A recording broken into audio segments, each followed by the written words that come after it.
우리가 함께 은혜를 나누고자 하는 이 성탄절의 메시지는 바로 성탄절의 참 의미, 성탄절의 참 의미.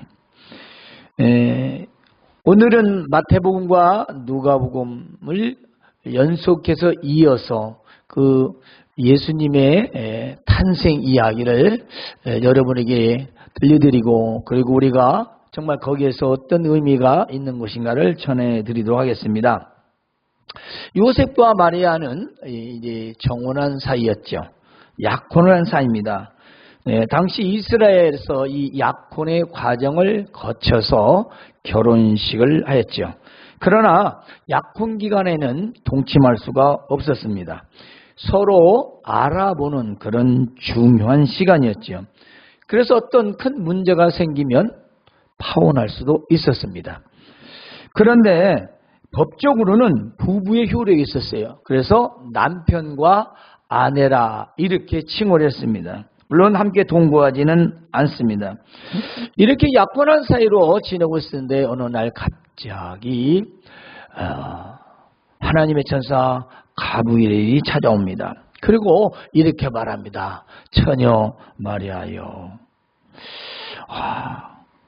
두려워하지 말라. 은혜를 받은 자여 평안할지어다. 주께서 너와 함께 하시도다. 알 수 없는 말을 하는 거예요. 그래서 마리아가 묻습니다. 천사에게. 이 도대체 무슨 말일까? 왜 나한테 이런 이해가 안 가는 인사를 하는 거지? 라고 하고 있었는데 다시 천사가 말하기를 내가 하나님께 은혜를 입었느니라 라고 말합니다. 그리고 보라 내가 아들을 잉태하였는데, 그리고 아들을 낳을 것인데 그 이름은 예수라고 하라. 예수님이 이미 태어날 것을 천사를 통해서 이제 알게 됩니다. 뿐만이 아닙니다. 그가 큰 자가 되고 지극히 높으신 이의 아들이 될 것이다 라고 말합니다. 이해가 가지 않는 이 말, 그리고 하나님께서 그 조상 다윗과 같이 그 왕위를 물려줄 것이다 라고 말합니다. 마리아가 이해가지 않으니까 천사에게 말합니다. 나는 남자를 알지 못하는데 어떻게 이런 일이 일어날 수 있겠습니까? 묻자 천사가 말하기를 성령이 내게 임하고 지극히 높으신 분의 능력이 너를 덮으실 것이다. 정말 알 수 없는 말이죠. 사실 이 말씀은 엄청나게 어려운 말씀입니다. 우리 하나님의 능력으로 또는 성령의 능력이라고 하는 말로 우리가 이해를 하니까 그러지, 이것은 어떤 과학적으로 의학적으로 이해할 수 없는 말이죠. 사실 우리의 신앙은 믿음으로서만 하나님의 능력을 알게 되고 믿음으로서만 동정녀 탄생을 우리는 이해할 수 있는 거죠. 도저히 알 방법은 없습니다. 인간의 생각과 의학과 과학으로는 전혀 알 수 없는 사건이에요. 그러므로 태어나실 분은 거룩한 하나님의 아들이라고 불릴 것이다. 네 친척 엘리사벳도 늙어서 아이를 갖지 못했는데, 그리고 원래 임신할 수 없다고 했다. 근데 지금 임신한 지가 6개월이나 됐다. 바로 세례 요한의 지금 수태가 또 얘기도 해주는 거예요. 그러므로 하나님의 모든 말씀은 능하지 못함이 없다. 하나님의 말씀은 못하는 것이 없다. 이렇게 말하니까 마리아가 이렇게 대답합니다. 주여, 주의 종이오니 여호와의 말씀대로 내게 이루어질 것입니다. 그 말씀이 내게 이루어질 것이다 라고 아멘을 합니다. 아멘이에요. 원어로는 이루어지다면 아멘. 그리고 천사는 떠났습니다. 이제 마리아의 우리가 믿음을 한번 봅시다. 천주교에서는 우상화하고 있지만 실제적으로 마리아는 위대한 신앙이었던 건 분명합니다. 사실 여자 중에는 가장 큰 복을 받은 자라고 칭호됐습니다. 물론 신격화하는 것은 안 되지만 그 신앙은 굉장히 위대합니다. 사실 남자와 동침한 적도 없이 아이를 가졌는데 이 아이를 임신한 사실이 요셉에게 알려지면 어떻게 되겠습니까? 과연 어떻게 설명할 수 있겠습니까? 도대체 이해를 해도 누구 아이라고 말할 수 있겠습니까? 그리고 사실대로 말하면 즉 하나님이 나를 덮으시고 성령의 능력이 임하여서 내가 이렇게 아이를 임신했다고 하면 과연 요셉이 그렇게 믿어줄 것인가? 믿음이 있어도 믿어줄지는 미지수예요. 그렇잖아요. 뿐만이 아닙니다. 만약에 그래 된다면 파혼은 당연한 겁니다. 뿐만 아니라 자칫 간음한 여자로 인정받아 율법으로 처형될 수도 있습니다. 그러나 마리아는 하나님의 천사 가브리엘의 말을 그대로 믿었고 그 친척 엘리사벳의 일과 하나님의 모든 말씀과 그리고 앞으로의 모든 일, 하나님의 말씀에 능치 못함이 없다라는 이 말씀을 그는 아멘으로 받았다는 것입니다. 그대로 이루어질 줄 믿는다. 처녀가 그냥 임신한다는데 그걸 누가 믿겠어요? 그런데 그것도 사람도 아니고 하나님이 되게 한다는데 그걸 믿었다는 것입니다. 마리아는 그걸 믿은 거예요.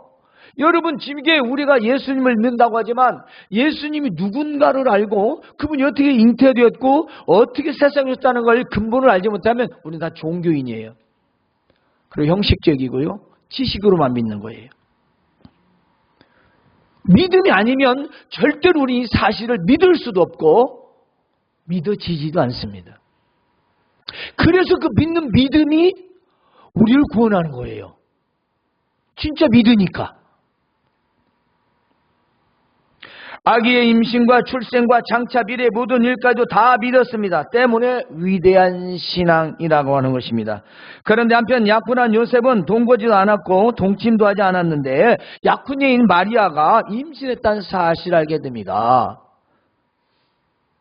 그래 요셉은 당시에 율법으로 해결할 수 있었어요. 그래서 바로 말만 하면 그는 재판에 회부가 돼서 어떤 처벌을 받을지 모릅니다.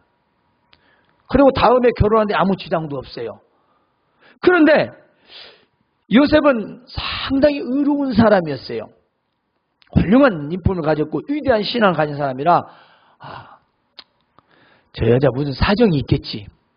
그리고 묻지도 않고 조용히 끝내려고 파혼하려고. 그러면은 아무 일도 없다는 듯이 그리고 그 여자를 재판에 비해서 법으로 수치를 겪지 않게 해도 되는 거니까 자기만 조용히 끝내면 되겠다라고 생각을 하고 있었습니다.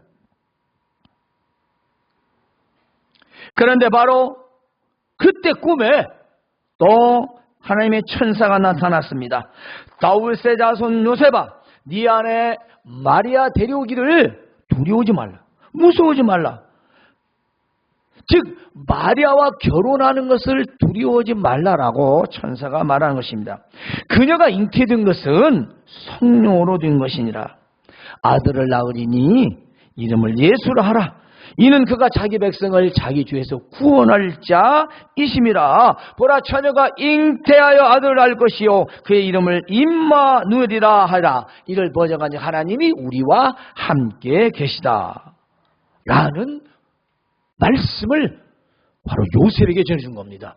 이게 무슨 말씀이냐면 네가 지금 염려하는 게 뭐냐, 어떻게 아이를 너 잠도 자지 않았는데 아이가 생겼으며 또 이 아이는 무슨 성령의 능력으로 이 아이가 태어난다고 뭔 예수냐. 이미 구약 성경에 나와 있는 이사야서 7장 14절을 그대로 말해요.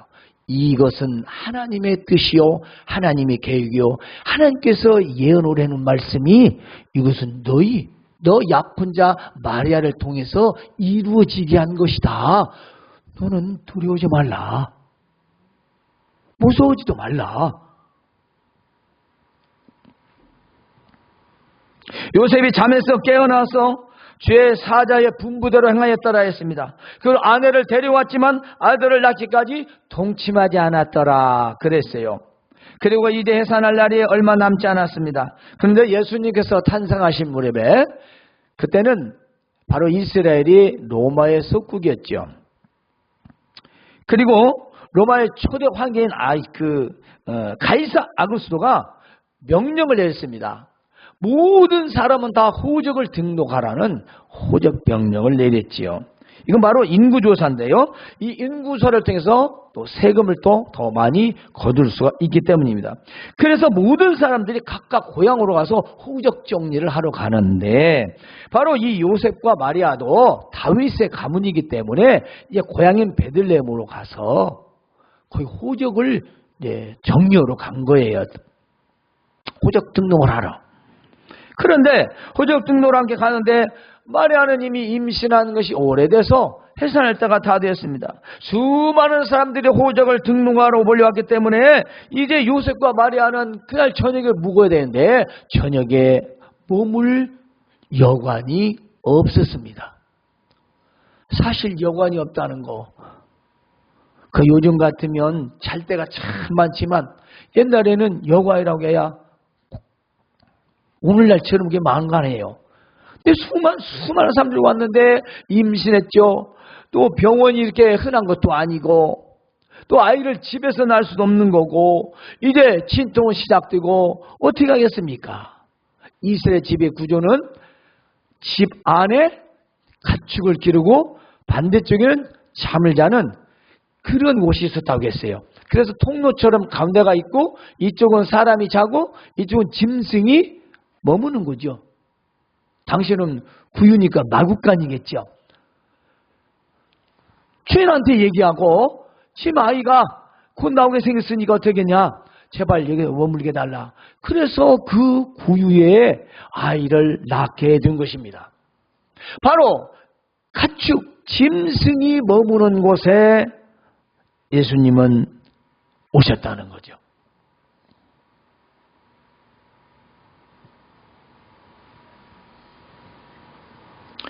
사람이 사는 것도 아니고 짐승이 머무는 마구간으로 오셨습니다. 낮고 천한 이 세상에 가장 낮은 곳으로 오신 것입니다. 그러나 수많은 천군 천사들이 바로 하나님을 찬송하여 이르기를 지극히 높은 곳에서는 하나님께 영광이요 땅에서는 하나님의 기뻐하심을 입은 사람들 중에 평화로다 하고 천군 천사가 찬송을 불렀습니다. 그리고 저 먼 나라 동방 박사들이 별을 따라 예루살렘까지 왔습니다. 바로 유대인의 왕을 하시니 어디 계시냐? 우리가 좀 경배해야 되겠다. 우리가 별을 따라 왔다. 좀 알려다오. 예루살렘이 발칵 뒤집혔습니다. 헤롯이 또 소동이 일어났습니다. 왜냐? 자기는 왕인데 또 왕이 탄생했다니 백성들도 이해가 가지 않습니다. 그래서 헤롯이 서기관들을 불러서 물어봅니다. 도대체 메시아가 어디서 온다고 했더니 이는 유대 땅 베들레헴입니다. 그래? 그때 박사들을 불러서 당신들 베들레헴에 가서 그 아기에 대해서 자세히 알아보고 만나면 나에게도 보고해달라. 나도 가서 경배하겠다. 그리고 그들이 궁전을 나와서 출발하자 또다시 크다란 별을 보고 따라가기 시작합니다. 그리고 드디어 아기 있는 곳에 머물러 마리아와 아기가 함께 있는 걸 보고 보배압을 열어 황금과 유향과 몰약을 예물로 드렸습니다. 그리고 박사들은 헤롯에게로 가지 않고 꿈의 지시를 받아 바로 자신들의 고국으로 돌아갔습니다. 오늘 우리는 이 예수님의 탄생 얘기 중에서 몇 가지를 의미를 찾고자 합니다. 첫 번째는 구주 오심을 기뻐하는 겁니다. 구주는 구원자라는 뜻이에요. 구주가 오셨어요. 사실은 하늘 보좌를 버리고 오신 겁니다. 나셨다는 우리 사람 표현이고요. 오신 거예요. 이전에 있었던 분이라는 겁니다. 하나님의 아들로 계셨던 분이 사람으로 오신 거예요. 구주가 오심을 우리는 기뻐해야 됩니다. 우리 구주께서 아기 예수님으로 오신 것을 온 백성이 모두 기뻐하고 기뻐해야 할 좋은 소식이므로 바로 우리는 또 기뻐하고 감사해야 합니다. 사람의 몸을 입고 저 짐승이 머무는 가장 낮은 곳으로 오심을 우리는 또 기뻐하고 감사해야 됩니다. 만약에 예수님께서 정말 저 높은 저택에 아주 좋은 집에 궁궐에서 오셨다면 우리는 정말로 예수님을 어떻게 믿겠습니까? 우리 구주 나심을 우리는 단순한 사건으로 생각하면 안 됩니다. 이건 온 인류의 가장 큰 구원의 사건입니다. 역사적인 사건입니다. 그래서 세계사 역사도 예수님이 오시기 전에로 BC로 나눠지고 오신 이후로 AD로 나눠지는 것입니다.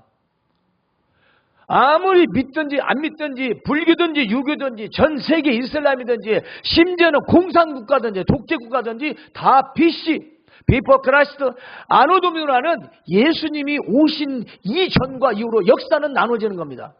세계사의 모든 기록이 다 이 연대로 됐다는 것은 예수님이 이 땅에 정말로 오셨다는 것입니다. 진짜 오신 거죠. 응? 그래, 지금 오신 거예요. 그러므로 세상 사람들의 기쁜 날이기도 하지만 우리에게는 더 없이 기쁜 날이라는 사실입니다. 세상 사람들은요 서로 먹고 마시고 그리고 자기 주면서 축제입니다. 자기들끼리 축제예요. 우리는 구주 예수님을 주인공으로 하고 기뻐해야 하는 것입니다. 두 번째로 우리가 생각해보자 하는 것은 하나님께 영광을 돌려야 합니다. 이 성탄절을 통해서 그 이유는 하나님의 아들이 하늘 보좌를 버리시고 정말 낮고 천한 이 마국간을 통해서 오셨기 때문에 하나님 우리를 얼마나 사랑하셨는지 세상에 하나님의 아들이 하나님이 이 마국간에 왔다는 것은 짐승이 자는 곳에 왔다는 것은 있을 수가 없는 거지요. 근데 우리가 보면 지극히 높은 곳에서는 하나님께 영광이라는 이 찬송이 수많은 천군 천사들이 불렀다는 것입니다. 하나님 아버지께서 우리에게 베푸신 사랑이었다는 겁니다. 여러분들 자식이 서울에나 어디 부산이나 아니면 저 미국에나 이런 데 있다고 합시다. 근데 그런 애가 정말 고시원도 아니고 수돗물도 안 나오는 그런 데서 고생하면서 있다고 한번 생각해 보세요. 가슴 찢을 겁니다. 그렇죠? 이거 예수님은 사람 있는 그런 똑방충도 아니고 집도 아니고 짐승 있는 곳에 오셨다 이 말이에요. 오늘 우리가 잠자리만 있다는 것도 감사하시기 바랍니다. 우리가 머물고 있다는 거 이불 있고 등 따숩고 먹을 거 있으면 저도 예수님 탄생한 것보다 낫잖아요. 그렇죠?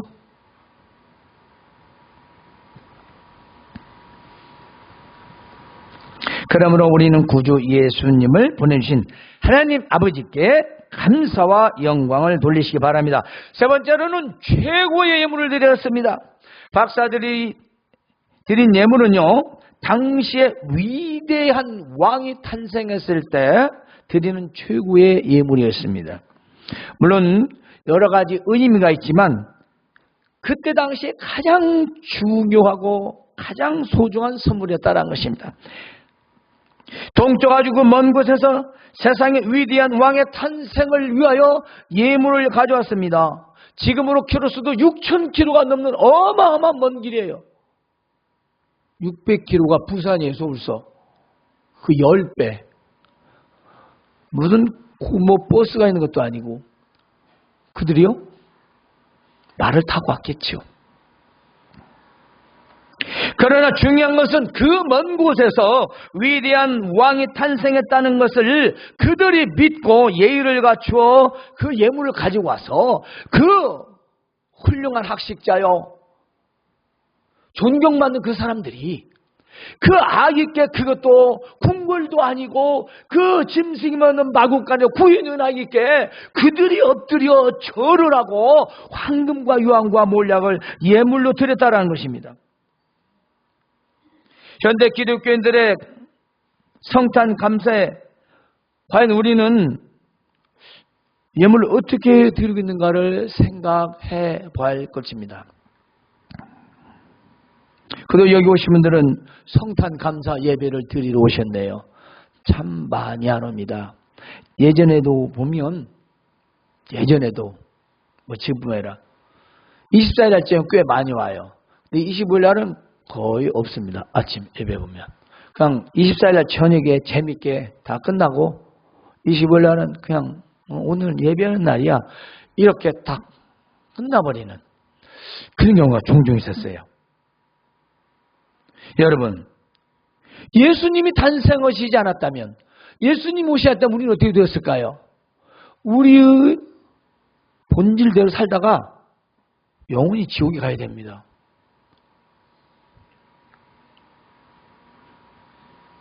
물에 빠진 사람 건져주면 그때는 고맙다고 하지만 세월이 흐르면 네가 아니도 나 살려줄 사람이 있었어. 그런데 나요?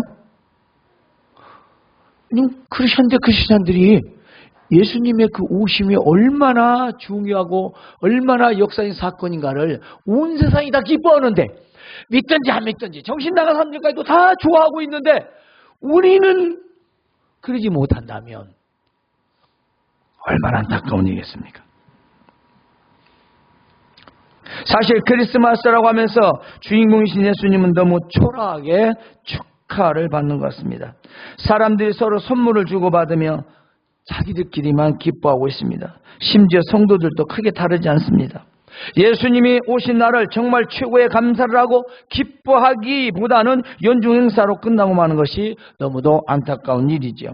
비록 황금과 유향과 몰약은 아닐지라도 우리가 가지고 있는 최고의 정성과 마음으로 예물을 드리는 것이 마땅하지 않겠습니까? 바로 네 번째로는 이제 우리가 기억해야 할 건 참 평안을 주신 걸 감사한다. 참 평안. 예수님이 오신 것은 이 땅에 사람들에게 평화를 주시려고 오셨다는 것입니다. 그런데 어떤 사람들에게 평화를 주시는가? 그건 굉장히 중요합니다. 오늘 우리는 이 말씀에서도 찬송과 감사와 영광을 돌려야 하는데요. 자, 천군 천사의 노래를 보면은 지극히 높은 곳에서는 하나님께 영광이요. 여기는 하나님께 영광입니다. 그런데 땅엔 평화가 아니에요. 너무 줄여서 얘기가 아니에요. 원문이든 국어든 영어든 어떤 문으로 해석을 해도 어떤 주석을 봐도 땅엔 평화가 아니에요. 땅에는 평화 아니라 땅에서는 하나님이 기뻐하시는 사람들에게 평화가 있다 이 말이에요. 이게 무슨 말씀이냐면 모든 사람이 평화가 보장되지 않고 오직 하나님이 기뻐하시는 자들, 하나님의 기쁨의 대상들에게만 주어진다는 겁니다. 제가 하는 말이 아니에요. 얼마나 많이 잘못된, 그러니까 먹고 마시고, 그냥 그러니까 흥청망청, 그러니까 그냥 아무렇게나 보내는 거예요. 하나님께서 기뻐하시는 자들에게만 주시는 평화라는 겁니다. 그냥 하늘엔 평화, 땅엔 평화, 이렇게 할 일이 아니라는 거죠. 크리스마스를 정말 잘못 보내고 있는 겁니다. 그 믿음 자체 시작이 잘못된 거죠. 아마 제 이 설교가 유튜브로 나갈 겁니다. 매일 나가니까. 얼마나 잘못된지 몰라요. 그 평화가 아무나 주는 배급은 나온 게 아니죠. 기쁨의 대상자. 하나님의 기쁨의 대상자는 누구냐면 하나님의 아들을 믿는 자들입니다. 왜냐? 하나님께서 보내셨기 때문에. 아들을 보내셔서 내 아들을 믿으면 내가 기쁘다 이 말이에요. 그 예수님 믿는 자들을 말합니다. 따라서 하나님이 기뻐하시는 자들이란 예수님을 믿는 자들을 말합니다. 그러므로 하나님과 평화는 예수 그리스도에 대한 믿음을 통해서만 얻게 된다는 거죠. 우리가 진짜 평화는 예수님을 믿음으로서만 얻는 하나님과의 평화예요. 원수관계가 무너지고 하나님과의 막혔던 담이 허물어지고 우리는 그분을 향해서 늘 기쁨과 희락을 우리가 누리며 살아가야 된다는 거죠. 그게 예수님이 오신 평안입니다.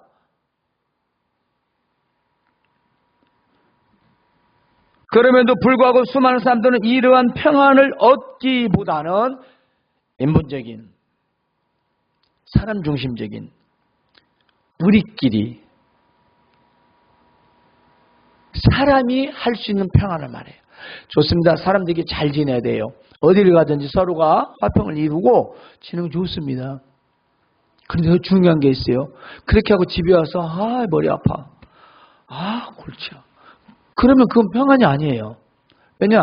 다 형식적이었다는 거죠. 진짜 평안은 그걸 초월합니다. 그게 평안이에요. 왜냐? 내가 하나님과 막힘이 없기 때문에. 세상에는 막힘이 없고 형통하는 것 같으나 예수 그리스도를 믿지 않으면 그 형통과 그 기쁨과 평안은 잠시일 뿐이고, 우리가 예수님을 믿어서 하나님의 평안은 비록 우리가 가진 것이 없어도 사실은 현실적으로 힘들고 고달프지만 마음에는 빼앗을 수 없는 참 평안이 있다는 것입니다. 그걸 주시기도 오셨다는 거예요. 그걸 돈 주고 사겠습니까? 그걸 일을 해서 얻을 수 있겠어요? 그걸 연구를 해서 받을 수 있겠습니까? 아닙니다. 우리 구주 예수님을 진정으로 믿을 때 우리에게 주시는 겁니다. 아무리 많으면 뭐예요?